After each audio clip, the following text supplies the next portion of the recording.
Nabakumar institution ও doctor Shahidullah কলেজের online ক্লাসে সবাইকে স্বাগত। আমি স্মৃতি রানী সরকার, প্রভাষক, বাংলা বিভাগ। স্নেহভাজন শিক্ষার্থীরা, আজ আমি তোমাদের সাহিত্য পাঠ বইয়ের বিলাসী ছোট গল্পটি আলোচনা করব। একাদশ শ্রেণীর শিক্ষার্থীরা বিলাসী এই ছোট গল্পটি লিখেছেন বাংলা সাহিত্যের অপরাজেয় কথাশিল্পী শরৎচন্দ্র চট্টোপাধ্যায়। বলা হয় যে বাংলা সাহিত্যের এখন পর্যন্ত সবচেয়ে জনপ্রিয় কথাশিল্পীর নাম শরৎচন্দ্র চট্টোপাধ্যায়, এবং তার পরবর্তীতে এখন বলা হয় যিনি হুমায়ুন আহমেদ। তোমরা হুমায়ুন আহমেদের বই পড়তে খুবই পছন্দ করো, কিন্তু হুমায়ুন আহমেদ এই প্রজন্মে এত জনপ্রিয় থাকলেও এখন পর্যন্ত বাংলা সাহিত্যের সবচেয়ে জনপ্রিয় কথাশিল্পী শরৎচন্দ্র চট্টোপাধ্যায়। শরৎচন্দ্র চট্টোপাধ্যায় শুধুমাত্র বাংলা সাহিত্যের সবচেয়ে জনপ্রিয় কথাশিল্পী তাই নন, তিনি দক্ষিণ এশীয় কথাশিল্পের জগতে অন্যতম খ্যাতিমান কথাশিল্পী। শিক্ষার্থীরা, তোমরা জানো কথাশিল্পী কাকে বলা হয়। আমি এর আগের ক্লাসে তোমাদের বলেছি যে কবিতা লিখলে কবি, উপন্যাস লিখলে ঔপন্যাসিক বলি আমরা, ছোট গল্প লিখলে ছোট গল্পকার বলি আমরা, প্রবন্ধ লিখলে প্রাবন্ধিক বলি। কিন্তু কথাশিল্পী কখন বলা হয়? যে সাহিত্যিক ছোট গল্প এবং উপন্যাস দুটোই লেখেন, তাকে আমরা কথাশিল্পী বলি। তো শরৎচন্দ্র চট্টোপাধ্যায় এই বাংলা সাহিত্যের অপরাজেয় কথাশিল্পী, তার সম্বন্ধে আমরা সংক্ষিপ্ত পরিচিতি জেনে নেব। প্রথমে শরৎচন্দ্র চট্টোপাধ্যায় জন্মগ্রহণ করেন 15 সেপ্টেম্বর 1876। তিনি হুগলি জেলার দেবানন্দপুর গ্রামে জন্মগ্রহণ করেন। মৃত্যুবরণ করেন 16 জানুয়ারি 1938 খ্রিস্টাব্দে। শিক্ষার্থীরা, আবার বলছি, শরৎচন্দ্রের জন্ম 1876 এবং মৃত্যু 1938। শরৎচন্দ্র চট্টোপাধ্যায় এর শিল্পী মানুষের সবচাইতে বড় যে বৈশিষ্ট্য, সেটি হচ্ছে মানবতা ও মানুষের প্রতি ভালোবাসা। তার শিল্প যে মানুষ, তার লেখালেখির যে জগৎ, তার যে মূল বৈশিষ্ট্য, তা আমরা কি জানি? মানবতা এবং মানুষের প্রতি ভালোবাসা। শরৎচন্দ্র চট্টোপাধ্যায়ের প্রথম মুদ্রিত রচনা, এবং এটি তিনি প্রকাশ করেন এটি 1903 সালে, এবং এই মন্দির ছোট গল্পের জন্য তিনি কুন্তলীর পুরস্কার লাভ করেন। শিক্ষার্থী খেয়াল করেছ যে প্রথম রচনা, প্রথম প্রকাশেই সেই ছোট গল্পে তিনি কুন্তলীর পুরস্কার লাভ করেছিলেন। তিনি ছদ্মনাম, তার একটি ছদ্মনাম আছে অনিলা দেবী। তিনি শরৎচন্দ্র চট্টোপাধ্যায় আমরা বুঝতে পেরেছি, কিন্তু নামটি কিন্তু তিনি গ্রহণ করেছেন একজন নারীর। তিনি ছদ্মনামে লিখেছেন অনিলা দেবী, আর এই অনিলা দেবীর ছদ্মনামে তিনি নারীর মূল্য নামক গ্রন্থটি লিখেছেন। আসলে শিক্ষার্থীরা, ওই সময়ে আমরা জানি যে এই যে শরৎচন্দ্রের যে জন্ম 1876, বুঝতে পেরেছ যে ওই সময় নারীদের জন্য আরও খুবই অবরুদ্ধকর একটি অবস্থা ছিল। তো শরৎচন্দ্র চট্টোপাধ্যায় লেখার যে প্রবণতা, আমরা জানি যে মানুষ আর তার নারী চরিত্র বা নারী মানুষ, তার লেখনীর অন্যতম একটি বৈশিষ্ট্য, এবং তার লেখালেখিতে নারী চরিত্র যে পরিমাণ বিখ্যাত এবং আজও আলোচিত, এখন পর্যন্ত নারী চরিত্র এতটি দরদ দিয়ে অঙ্কন করেছেন এরকম শিল্পী খুব হাতে গোনা। তো নারীর মূল্য এই গ্রন্থটি লিখতে গিয়ে শরৎচন্দ্র চট্টোপাধ্যায় তখন তার ছদ্মনাম ব্যবহার করেছেন, আর এটি হচ্ছে অনিলা দেবীর ছদ্মনাম। তার প্রথম উপন্যাস বড়দিদি, এই বড়দিদি উপন্যাসটি প্রকাশিত হয় ভারতী পত্রিকায়। তার বিখ্যাত উপন্যাসগুলো, তিনি অনেক উপন্যাস লিখেছেন, কিন্তু তার বিখ্যাত উপন্যাসগুলো আমরা জানি দেবদাস, পল্লী সমাজ, চরিত্রহীন, শ্রীকান্ত, গৃহদাহ, দেনাপাওনা প্রভৃতি। 1923 সালে কলিকাতা বিশ্ববিদ্যালয় থেকে তাকে জগত্তারিণী স্বর্ণপদক প্রদান করা হয়। সাহিত্যক্ষেত্রে বিশেষ অবদানের জন্য কলিকাতা বিশ্ববিদ্যালয় থেকে তিনি কি পান? জগত্তারিণী পদক। কত সালে? 1923 সালে। শিক্ষার্থীরা, সাহিত্যক্ষেত্রে অবদানের জন্য তাকে 1936 সালে ঢাকা বিশ্ববিদ্যালয় থেকে ডিলিট ডিগ্রি প্রদান করা হয়। কত সালে শিক্ষার্থীরা? 1936 সালে। বাঙালি নারীর প্রতিকৃতি অঙ্কনে তিনি অসাধারণ দক্ষতার পরিচয় দিয়েছেন। যে আমরা দেখব যে তার যদি আমরা বলি যে বিলাসী, আজকে যে ছোট গল্প পড়ব, এই বিলাসী চরিত্রটাও কিন্তু এখন পর্যন্ত পর্যন্ত খুবই অনেকের মুখে মুখে বিলাসী চরিত্র। এবং আমরা জানি যে মেজদিদি উপন্যাসের মেজদিদি এবং দেবদাস উপন্যাসের পার্বতী এবং এইরকম অসংখ্য চরিত্র, এবং শ্রীকান্ত উপন্যাসের নারী চরিত্রটি এবং অসংখ্য নারী চরিত্রটি অত্যন্ত দরদের সাথে। এবং আমরা জানতাম যে নারীদের প্রতি সমাজের কুসংস্কার এটা আরও বেশি, যদিও শরৎচন্দ্রের মানে উপন্যাস বা ছোট গল্পে নিচু তলার মানুষ খুব অপূর্ব মহিমায় চিত্রিত হয়েছে। আমরা জানি যে শরৎচন্দ্রের আগে পর্যন্ত যারা লিখছিলেন, আমরা জানি যে বঙ্কিমচন্দ্র চট্টোপাধ্যায়, মাইকেল মধুসূদন দত্ত কিংবা রবীন্দ্রনাথ ঠাকুর, তাদের সকলের সম্বন্ধে একটি কথা বলা হয় যে তারা উঁচু তলার মানুষকে নিয়ে লিখেছে, তারা জমিদার ধনিক শ্রেণী তাদেরকে নিয়ে। কিন্তু শরৎচন্দ্র এসে একদম বাঙালি সমাজের যেহেতু নিম্ন শ্রেণীর মানুষ তাদেরকে নিয়ে অত্যন্ত দরদে, কিন্তু এটি শুধু নিচুতলার মানুষই নয়, আর সমাজে নিচুতলার মানুষ তো আছেই, তার সঙ্গে নারী সমাজটি আরও বেশি নিগৃহীত, আর সেই সকল চরিত্রেও অত্যন্ত পরম দরদে আসলে কথাশিল্পী শরৎচন্দ্র ফুটে তুলেছে। এটা তার সাহিত্য রচনার ভীষণ পরিমাণ একটি প্রবণতা, তার একটি সাহিত্য বৈশিষ্ট্যের যে মৌল বৈশিষ্ট্যগুলো তার মধ্যে অন্যতম একটি বিষয় হচ্ছে তার নারী চরিত্র রূপায়ণ। শিক্ষার্থীরা, আমরা আজকে যে ছোট গল্প পড়ব বিলাসী, এটি একটি নারীর নামে বিলাসী গল্পটি। এই গল্পের নায়িকা চরিত্র হচ্ছে বিলাসী। আমরা এই গল্পটি যেহেতু সাধু রীতিতে লেখা হয়েছে, তো এখানে অনেক তৎসম শব্দ এবং অনেক কঠিন কঠিন শব্দ ব্যবহার করা হয়েছে। তো আমরা প্রথমেই কিছু শব্দার্থ টিকা দেখে নেব। মা সরস্বতী, এটি হিন্দু ধর্মাবলম্বীদের বিদ্যার দেবী সরস্বতী। বৌচি, বৌচি হচ্ছে এই কাঁটাযুক্ত এক ধরনের গুল্ম গাছ এবং যাতে ফল ধরে, এইটি হচ্ছে বৌচি। রম্ভার কাদি, রম্ভা অর্থ কলা, অর্থাৎ রম্ভার কাদি অর্থ হচ্ছে কলার কাদি। খেজুর মেথি, খেজুর মেথি শব্দটির অর্থ হচ্ছে খেজুর গাছের যে ছোট নরম অংশটি থাকে তাকে বলা হয় খেজুর মেথি। সাইবেরিয়া, শিক্ষার্থীরা আমরা জানি যে এশিয়ার উত্তর অঞ্চলে, আমাদের যে এশিয়া মহাদেশ আছে তার উত্তর অঞ্চলে একটি বিস্তৃত বনভূমি অঞ্চল আছে, এটিকে সাইবেরিয়া বলা হয়। এখানে মূলত বনভূমির জন্য, তুন্দ্রা বনভূমির জন্য সাইবেরিয়া খুবই বিখ্যাত।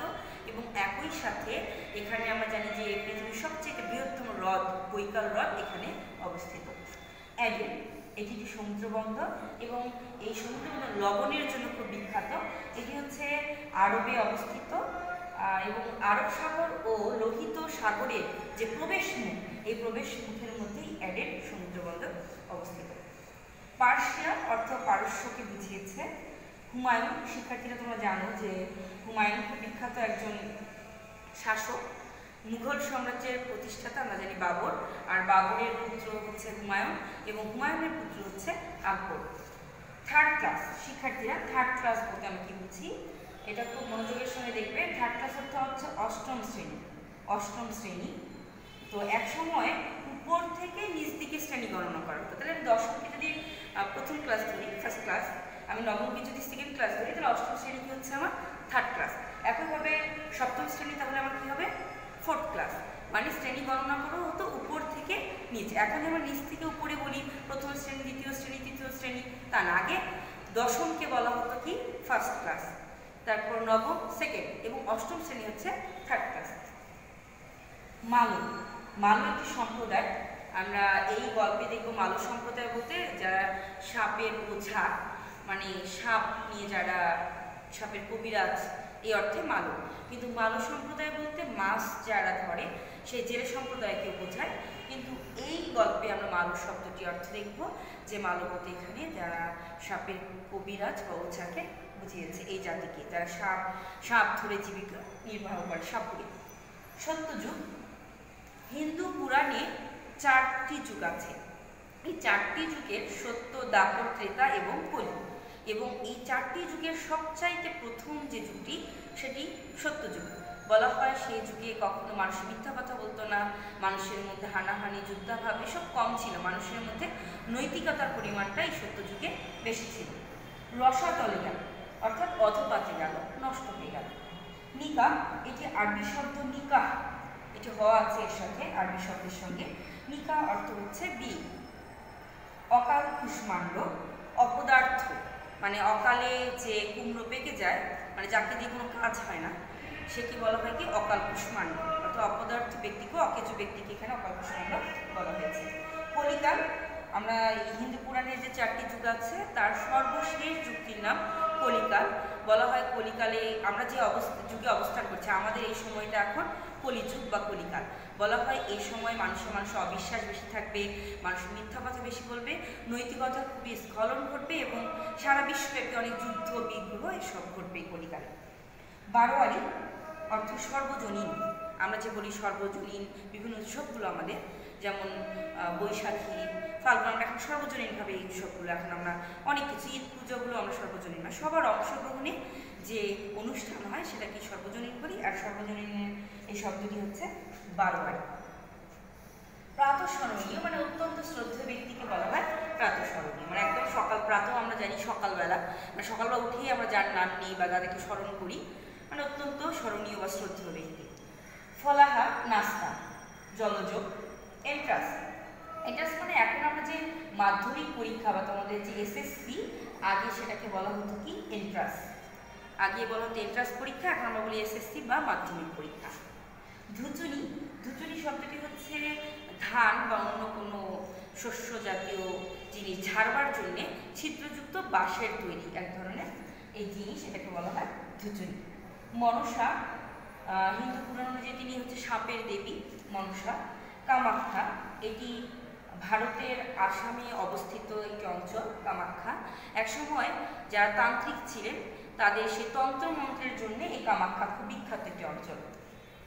খরিশ গোখরা, মানে আমরা গোখরা সাপ চিনি, অত্যন্ত বিষযুক্ত যে গোখরা সাপ তাকে বলা হয় খরিশ গোখরা। বিষহরীর দোহাই, এখানে মনসার যে আমরা জানি যে সাপের দেবী মনসা, আর মনসার যে মন্ত্র শক্তি সেটাকে বলা হচ্ছে বিষহরীর দোহাই। মৃত্যুঞ্জয়, মৃত্যুকে জয় করে যে, মৃত্যুকে জয় করেছে যে, তাকে আমরা কি বলি মৃত্যুঞ্জয়। এই বিলাসী গল্পের নায়কের নাম মৃত্যুঞ্জয়। আমরা জানি যে আমাদের পুরাণ মতে যে শিবের আরেক নাম হচ্ছে, শিব বা মহাদেবের আরেক নাম হচ্ছে মৃত্যুঞ্জয়, মানে মৃত্যুকে জয় করেছেন যিনি। কিন্তু আমরা দেখব যে এই গল্পের যে নায়ক মৃত্যুঞ্জয়, সে কিন্তু আসলে মৃত্যুকে জয় করতে পারেনি, শেষ পর্যন্ত সাপের কামড়েই সে মৃত্যুবরণ করে। বাঙালির বিষ, লেখক এখানে বাঙালির বিষ বলতে যে বাঙালির বিষ খুব দুর্বল, মানে বাঙালি যা কিছু হম্বি তম্বি বা নেতিবাচকতা সেটি তার কথার মধ্যেই শুধু সীমাবদ্ধ, সেটি আসলে তিনি কর্মক্ষেত্রে প্রয়োগ করেন, দুর্বল বিষ অর্থ ব্যবহার করা হয়েছে। ভুজ্জির উৎসুজ্ঞ, ভুজ্জির উৎসুজ্ঞ মানে হিন্দু মিথোলজিতে যদি কেউ মারা যান তো তার শ্রাদ্ধ অনুষ্ঠানের পর ব্রাহ্মণকে তার মানে সন্তুষ্ট করে তাকে ভোজন করানো হয়, কারণ মনে হয় ব্রাহ্মণকে যদি আমরা এই ভোজন করাতে পারি তাহলে মৃত ব্যক্তির আত্মার প্রশান্তি হবে, এই অর্থে এটাকে বলা হয় ভুজ্জি উৎসুজ্ঞ। ভূদেব বাবু, এই ভূদেব বাবু আমরা জানি যে ভূদেব বাবু 19 শতকের যে নবজাগরণ বাংলার যে নবজাগরণের মধ্যে অন্যতম ব্যক্তিত্ব ভূদেব বাবু, তিনি শরৎচন্দ্র চট্টোপাধ্যায় তার এই গল্পে তার প্রসঙ্গে এনেছেন ভূদেব বাবুর, যে এই ভূদেব বাবু ছিলেন হিন্দু সমাজের যে কুসংস্কার বা গোড়ামি এটাকে দূর করে আধুনিক মানুষের দিকে নিয়ে যাওয়ার জন্য গুরুত্বপূর্ণ ভূমিকা পালন করেন। তাই তিনি প্রসঙ্গক্রমে ভূদেব বাবুর কথা এখানে নিয়ে এসেছেন। মূলত তিনি নবজাগরণের অন্যতম পুরোধা ব্যক্তিত্ব। অতিকায় হস্তি শব্দটি, হস্তি মানে তোমরা সবাই জানো যে হাতি, অতিকায় মানে বিশাল বড় হাতি। একসময় হাতির যে প্রজাতি ছিল তার মধ্যে অনেক বড় বড় গজহাতি ছিল, আর এই হাতি এখন বিলুপ্ত প্রায়। তিলার্ধ, তিলের অর্ধ, মানে আমাদের তিল তো খুবই ক্ষুদ্র জিনিস, তার মধ্যে তারই অর্ধেক তিলার্ধ, মানে খুবই অল্প পরিমাণ সময় বা একটা মুহূর্তকে তিলার্ধ বলা হয়। 40-এর কোঠা, অর্থ শব্দটির অর্থ হচ্ছে 41 থেকে 49 পর্যন্ত যে সময়কাল, এটাকে এখানে গল্পে বলা হয়েছে 40-এর কোঠা নামে। শিক্ষার্থীরা আমরা শব্দার্থগুলো এতক্ষণ জানলাম, আর বিলাসী গল্পটি আমি অনেক বড় একটি তোমাদের গল্পের বইয়ের মধ্যে এটি অপরিচিত এবং বিলাসী দুটো বড় গল্প, তো এই গল্পটি আমি দুটো ক্লাস নেব, তো আমি আরও একটি ক্লাস নেব। তো আজকে আমি শুধু সংক্ষেপে বিলাসী গল্প সম্বন্ধে একটু কথা বলবো, আগামী দিনটা করবো আমি কাহিনী এবং কিছু লাইন ব্যাখ্যা করবো।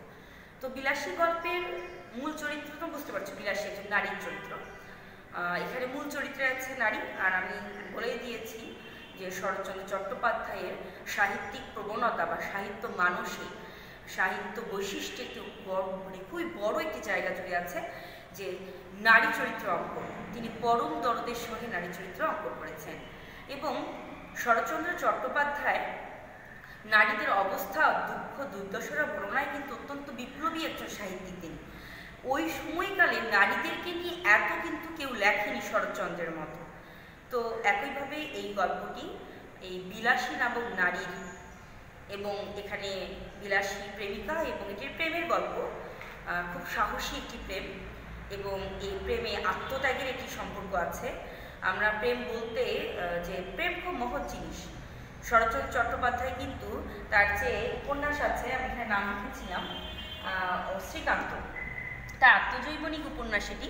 এই শ্রীকান্তের মধ্যেই কিন্তু তিনি বলে গিয়েছিলেন খুব বিখ্যাত একটি লাইন, আমরা অনেকেই বলে থাকি যে বড় প্রেম শুধু কাছেও টানে না, দূরেও ঠেলিয়া দেয়। অর্থাৎ প্রেম যে সবসময় প্রাপ্তির মধ্যেই সীমাবদ্ধ তা নয়, প্রেম অনেকটা মহৎ হয়ে ওঠে অপ্রাপ্তির মধ্যে, ত্যাগের মধ্যে, এবং সেই প্রেমকে ঘিরে যে আত্মত্যাগ তার মধ্যে দিয়ে। এই আমরা তার এই যে প্রেমের মহত্বের এই বিষয়টি, যে বড় প্রেম শুধু কাছেও টানে না, দূরেও ঠেলিয়া দেয়, আমরা কিন্তু দেখেছি যে তার বিখ্যাত একটি উপন্যাস দেবদাস, তোমরা অনেকেই দেখে থাকবে, কারণ এটা সিনেমা হয়েছে, যে সেখানে শাহরুখ খান, ঐশ্বরিয়া রায় অভিনয় করেছে এবং বাংলাতে কলকাতাও সেটি এই সিনেমা হয়েছে বাংলায়। তো আমরা দেখবো যে শরৎচন্দ্রের মধ্যে এই প্রেমের মহত্বের একটি ব্যাপার ছিল, আত্মত্যাগের ব্যাপার ছিল।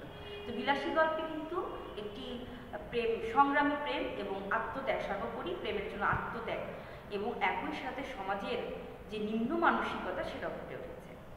তো বিলাসী গল্পের নায়িকা এবং মৃত্যুঞ্জয় এই গল্পের নায়ক। মৃত্যুঞ্জয় খুব উঁচু শ্রেণীর মানুষ, সে কায়স্থ ঘরের সন্তান, আর বিলাসী একদম নিম্ন জাতের। আমরা জানি হিন্দু ধর্মে কিন্তু জাত প্রথাটা অত্যন্ত খুবই খারাপ একটি বিষয়, খুবই শক্তভাবে এটাকে মানা হয় এখন পর্যন্ত, আর সে যুগে তো খুবই ভীষণ পরিমাণ ছিল।